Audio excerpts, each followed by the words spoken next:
সুপ্রিয় শিক্ষার্থী, তোমরা কেমন আছো? নিশ্চয়ই সবাই ভালো আছো। তোমাদের সাথে অনলাইন ক্লাসে আমি বীণা রানী দাস, শেখ দি আবদুল্লাহ মোল্লা স্কুল অ্যান্ড কলেজ কর্তৃক আয়োজিত অনলাইন ক্লাসে শেখ দি আবদুল্লাহ মোল্লা স্কুল অ্যান্ড কলেজের নবম দশম শ্রেণীর শিক্ষার্থীদের জানাই আমি আমার আন্তরিক অভিনন্দন। আশা করি যে যেখানে আছো সবাই ভালো আছো। তোমাদের সাথে অনেক দিন ধরে অনলাইন ক্লাসে কথা হয়। আজকেও বাংলা বিষয় নিয়ে কথা হবে, বাংলা প্রথম পত্র। আজকে যে বিষয় নিয়ে আলোচনা করব সেটি হচ্ছে একটি কবিতা, খুব সুন্দর একটি কবিতা। আজকের কবিতার নাম কপোতাক্ষ নদ। কবির নাম মাইকেল মধুসূদন দত্ত। মাইকেল মধুসূদন দত্ত 1824 খ্রিস্টাব্দের 25 জানুয়ারি যশোর জেলার সাগরদাড়ি গ্রামে জন্মগ্রহণ করেন। একটা জমিদার পরিবারেই তিনি জন্মগ্রহণ করেন। বাবার নাম রাজনারায়ণ দত্ত, মা জাহ্নবী দেবী। পারিবারিক শিক্ষা পেয়েছেন মাইকেল মধুসূদন দত্ত। স্কুল জীবন গ্রামেই শেষ করে কলকাতা হিন্দু কলেজে উনি পড়ালেখার জন্য ভর্তি হন। হিন্দু কলেজে পড়ালেখা করতে গিয়েই ইংরেজি ভাষা সাহিত্যের প্রতি মাইকেল মধুসূদন দত্তের যথেষ্ট বা তীব্র অনুরাগ জন্মে। এই অনুরাগ জন্মার কারণে 1842 খ্রিস্টাব্দে উনি খ্রিস্টান ধর্মে দীক্ষিত হন। তখন থেকে ওনার নামের প্রথমে মাইকেল শব্দটি যোগ করে দেওয়া হয়, তাই আমরা দেখতে পাই মাইকেল মধুসূদন দত্ত। পাশ্চাত্য জীবনের প্রতি প্রবল আকাঙ্ক্ষা ছিল। ইংরেজি ভাষা সাহিত্যের প্রতি উনি কিছু রচনা করার জন্য উদ্বুদ্ধ হন। এ ধরনের চিন্তা চেতনা পরে এক সময় যখন তার জীবনে আর্থিক অনটন এবং বার্ধক্য নেমে আসে, তখন কষ্টকর জীবন চলে আসে, তখন তিনি কিছুটা এই অভিজ্ঞতার যে তার ইংরেজি শিক্ষার প্রতি তার যে আগ্রহ, এটার প্রতি তার একটা ভুল ধারণা চলে আসে এবং ভুল ভেঙে গেছিল। তখন তার বাংলা সাহিত্যের মধ্য দিয়ে কবি প্রতিভার বিকাশ ঘটে। তার অমর কীর্তিটা হচ্ছে মেঘনাদ বধ কাব্য। আমি একটু বানানটা লিখে দেখাই তোমাদেরকে।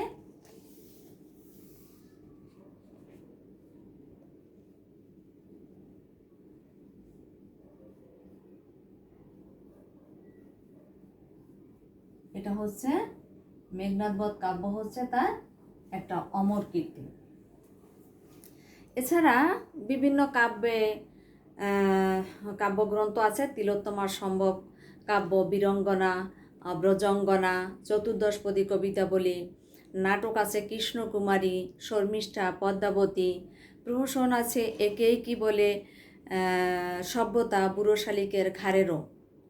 বাংলা কাব্যে যে একটা অবদান রেখেছেন মাইকেল মধুসূদন দত্ত, সেটা হচ্ছে উনি অমিত্রাক্ষর ছন্দে কবিতা লেখা শুরু করেন প্রথম বাংলা সাহিত্যে, এবং সনেট প্রবর্তন করেন বাংলা সাহিত্যে মাইকেল মধুসূদন দত্ত প্রথম।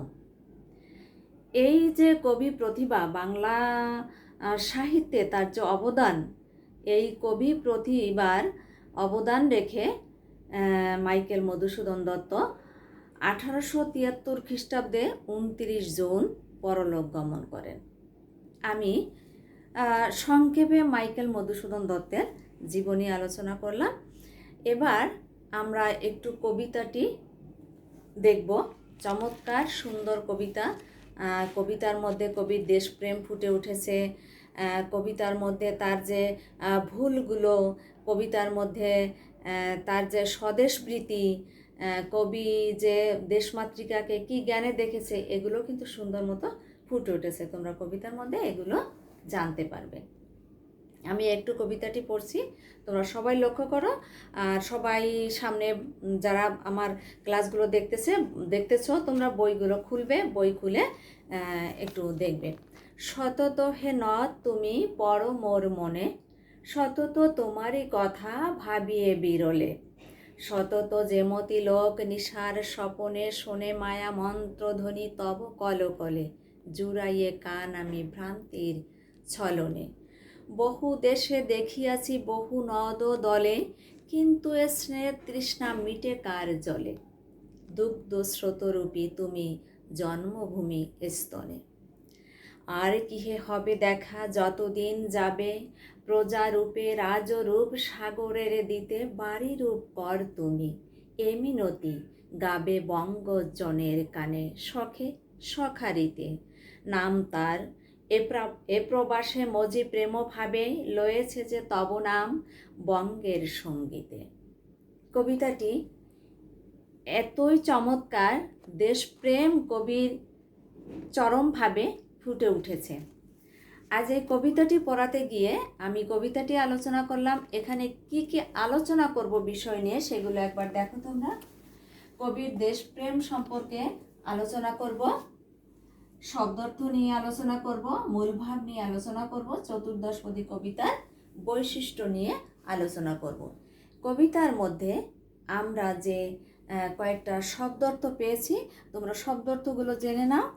শব্দ অর্থ জানলে আসলে কি সুবিধা, কবিতা পড়ার সময় শব্দ অর্থ জেনে রাখলে কবিতার অর্থ বুঝতে খুব সহজ হয়, সহজে কবিতাটি তোমাদের কাছে হৃদয়ঙ্গম হবে। তো শিক্ষার্থী বন্ধুরা, তোমরা একটু দেখো কতগুলো শব্দার্থ। সতত, সতত মানে হচ্ছে সর্বদা। বিরলে, একান্ত নিরিবিলিতে।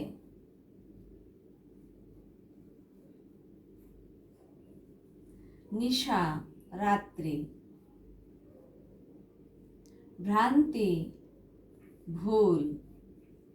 বাড়িরূপ কর, প্রজা যেমন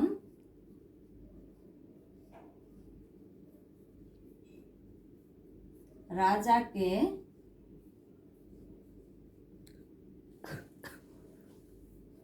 কর দেয়, তেমনি কপোতক্ষ ও সাগরকে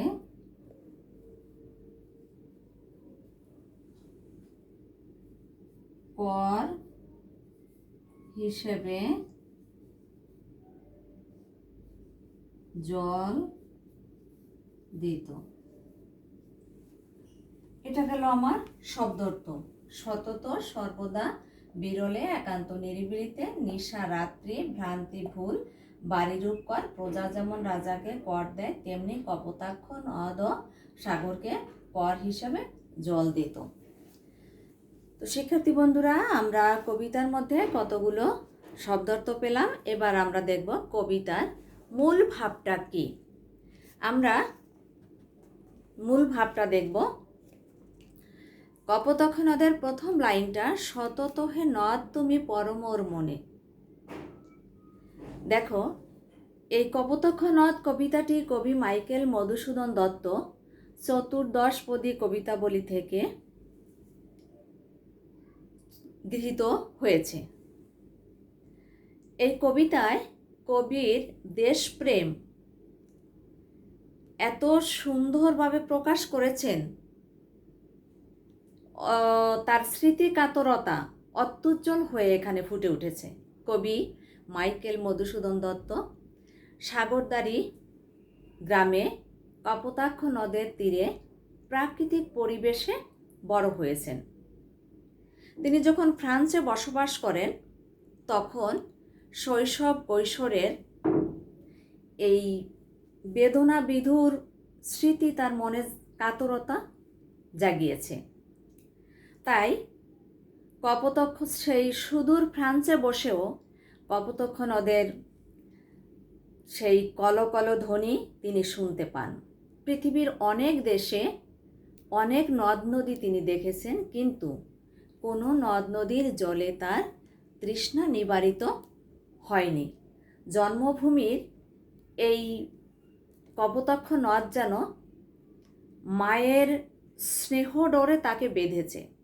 মা যেমন সন্তানকে মাতৃস্নেহ দিয়ে বেঁধে রাখে, ঠিক কপোতাক্ষ নদও যেন কবি মাইকেল মধুসূদনকে সেই স্মৃতিতে বেঁধে রেখেছেন। তাই কিছুতেই তিনি সেই সুদূর ফ্রান্সে বসেও কপোতাক্ষ নদকে ভুলতে পারেন না। কবির মনে এ ধরনের সন্দেহও জাগে আর কোনোদিন তার সাথে দেখা হবে কি না।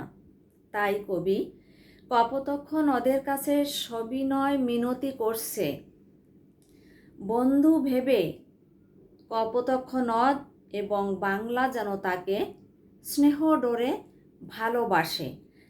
কবি যেমন স্নেহ দিয়ে দেশকে মাতৃজ্ঞানে শ্রদ্ধা করে, কবি মিনতি করেছেন বঙ্গজনের কাছে যে আমাকেও সেই স্নেহ ডোরে ভালোবেসে যেন যায় এবং আমার কথাগুলো যেন বঙ্গজনের কাছে পৌঁছে দেয়।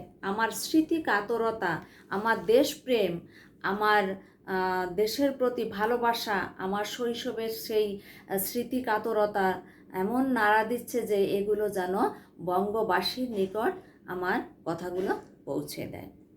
তো এই ছিল আমাদের আজকের কবিতার মূল ভাব। এখন আমি বলছি যে কপোতাক্ষ নদ কবিতাটি চতুর্দশপদী কবিতাবলী থেকে গৃহীত হয়েছে। চতুর্দশপদী কবিতা কি আর চতুর্দশপদী কবিতার বৈশিষ্ট্য নিয়ে আলোচনা করব আজকে। তো আমি কবির পরিচিতিতে আমি একটা কথা বলেছি যে বাংলা কাব্যে সনেটের প্রবর্তক মাইকেল মধুসূদন দত্ত।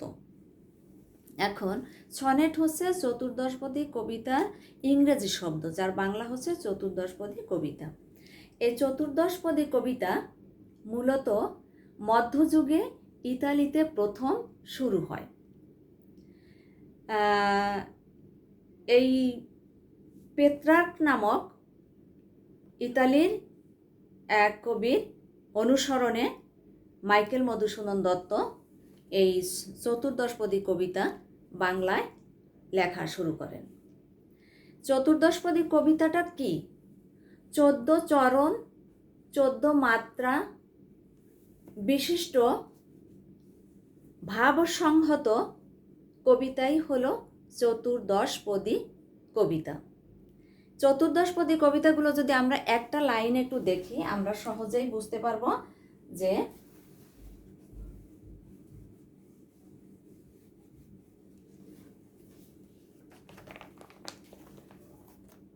সতত হে নদ তুমি পর মোর মনে। আমরা বোঝার সুবিধার্থে আমি একটা লাইন লিখেছি, তোমরা সবাই লক্ষ্য করো। 3 মাত্রা, 4 মাত্রা, 6 মাত্রা, 8 মাত্রা, 10 মাত্রা, 12 মাত্রা, 14 মাত্রা। তাহলে আমরা একটা লাইনের মধ্যে 14টি মাত্রা পেয়েছি। আর কবিতার আমি আগে আবৃত্তি করেছি, কবিতার মোট চরণ সংখ্যা হচ্ছে 14। তাহলে আমরা কি বলবো? চতুর্দশপদী কবিতা হচ্ছে 14 মাত্রা 14 চরণ বিশিষ্ট ভাবসংহত কবিতাকেই হচ্ছে চতুর্দশপদী কবিতা। চতুর্দশপদী কবিতার একটু বৈশিষ্ট্য হচ্ছে যে এর প্রথম, আমি 14 চরণ বলেছি, প্রথম 8 চরণ, এই প্রথম 8 চরণকে বলবো আমরা অষ্টক। প্রথম 8 চরণকে বলবো অষ্টক, 8 চরণ। শেষের 6 চরণকে বলবো আমরা ষষ্ঠক।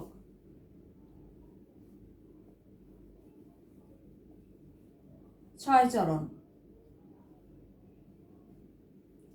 তাহলে আমরা কি পেলাম? 14 চরণ, 14 মাত্রা, প্রথম স্তবকে থাকবে 8 চরণ, এটাকে বলবো অষ্টক। শেষের স্তবকে থাকবে 6 চরণ, এটাকে বলবো ষষ্ঠক। এখন অষ্টকে মূলত টোটাল কবিতার যে একটা ভাব, এই ভাবের প্রবর্তনা। তাহলে আমরা কি পেলাম? অষ্টকে থাকবে প্রবর্তনা, আর ষষ্ঠকে থাকবে পরিণতি, ভাবের পরিণতি। প্রিয় শিক্ষার্থী বন্ধুরা, তোমরা বুঝতে পেরেছো? অষ্টকে থাকবে ভাবের প্রবর্তনা, ষষ্ঠকে থাকবে ভাবের পরিণতি। এছাড়া একটা জিনিস থাকবে, কবিতার মধ্যে একটা অন্তমিল থাকবে। চতুর্দশপদী কবিতার বিভিন্ন রকমের অন্তমিল আছে, তো আমাদের কপোতক্ষ নদেরও একটা অন্তমিল আছে। কপোতক্ষ নদ কবিতার একটা অন্তমিল আছে, সেই অন্তমিলটা আমি তোমাদের সাথে এখন আলোচনা করছি।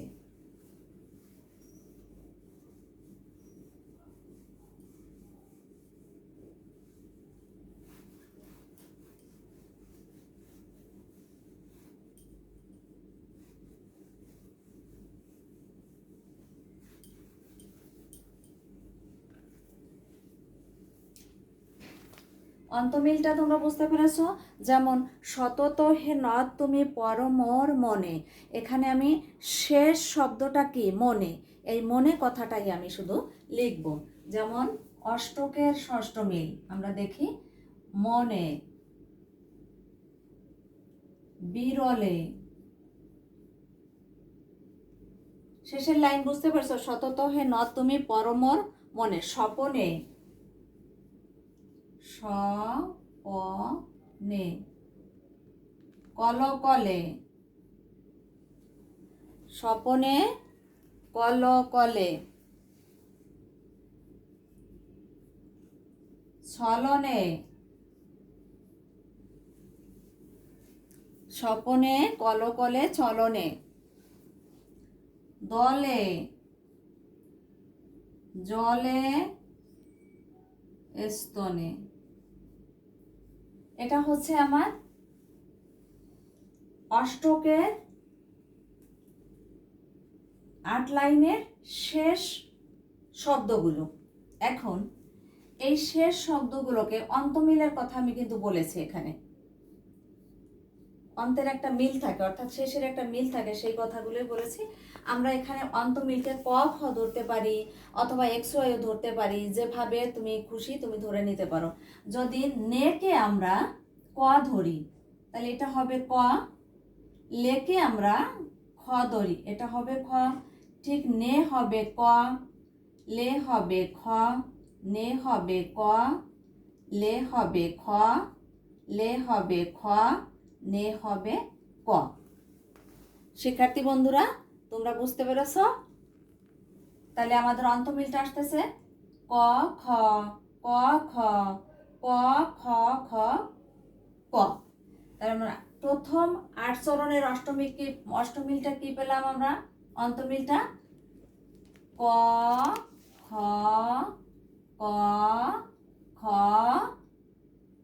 ক খ, ক খ, ক খ, খ, ক। এটা পেলাম আমরা অষ্টকের অন্তমিল। এবার আমরা দেখব ষষ্ঠকের। ষষ্ঠকের শেষ লাইনে আমাদের কি আছে? ষষ্ঠকের শেষ লাইনে আছে আমাদের আর কি হবে দেখা, যতদিন যাবে, যাবে, যাবে দিতে গাবে, যাবে দিতে গাবে, রীতে ভাবে সঙ্গীতে, শখে সখারিতে, রীতে ভাবে সঙ্গীতে। 1 2 3 4 5 6। শিক্ষার্থী বন্ধুরা, তোমরা বুঝতে পেরেছো? আচ্ছা, এপাশে যখন আমরা ক খ ধরেছি, এপাশে ক খ না ধরে আমরা গ ঘয় চলে যাব। তাহলে বেকে যদি আমরা ধরি গ, তেকে যদি ধরি আমরা ঘ, তাহলে আমাদের অন্তমিলটা কি দাঁড়াচ্ছে? গ ঘ, বেকে গ, তেকে ঘ, বেকে গ, তেকে ঘ। তাহলে এখানে আমার অন্তমিলটা আসছে গ ঘ, গ ঘ, গ ঘ। শিক্ষার্থী বন্ধুরা, এটা প্রায় সময় কিন্তু তোমাদের অবজেক্টিভে আসে যে কপোতক্ষ নদ কবিতার অন্তমিল নিচের কোনটি। তো আমি যদি অষ্টকেরটা ষষ্ঠকেরটা আসে তুমি আলাদা করেও লিখতে পারো, আর যদি যেভাবে আসবে তুমি প্রশ্ন বুঝে নিবে। অষ্টকে পেলাম আমরা ক খ, ক খ, ক খ, ক ক। আর ষষ্ঠকে পেলাম গ ঘ, গ ঘ, গ ঘ। অন্তমিল, অন্ত শব্দের অর্থ শেষ, কবিতার শেষ লাইনে যে শব্দের উচ্চারণটা থাকবে সেই উচ্চারণ অনুযায়ী যে মিল, এটা হচ্ছে অন্তমিল। তাহলে আমরা চতুর্দশপদী কবিতার যে বৈশিষ্ট্যগুলো পেলাম সেটা হচ্ছে যে 14 চরণ 14 মাত্রা ভাবসংহত কবিতা, এক বিশেষ ধরনের ভাবসংহত কবিতা। এর প্রথম 8 চরণে থাকবে অষ্টক, এটাই থাকবে ভাবের প্রবর্তনা। শেষের 6 চরণে থাকবে ষষ্ঠক, এটাই থাকবে ভাবের পরিণতি, আর একটা অন্তমিল থাকবে। তো অন্তমিলটা আমরা দেখলাম, আর আমরা কিছু শব্দার্থ দেখলাম, কিছু এই চতুর্দশপদী কবিতার বৈশিষ্ট্যগুলি দেখলাম, আর মূল ভাব নিয়ে আলোচনা করলাম। তো এইটাই হচ্ছে কবিতার প্রধান বিষয়, যে মূল ভাব পড়া থাকলে, কবিতা পড়া থাকলে যে কোনোভাবে সৃজনশীল হোক, অবজেক্টিভ হোক, যে কোনোভাবে প্রশ্ন আসলে তোমরা সবাই সুন্দরভাবে আনসার করতে পারবে। আশা করি তোমরা সবাই আমার ক্লাসটা বুঝতে পেরেছো এবং অনলাইন ক্লাসটা সবাই দেখবে, সাথে বই খুলে পড়া শুরু করবে। তো আজকে তোমাদের সাথে এই পর্যন্তই। সবাই ভালো থাকো, সুস্থ থাকো, সবাইকে অনেক অনেক ধন্যবাদ।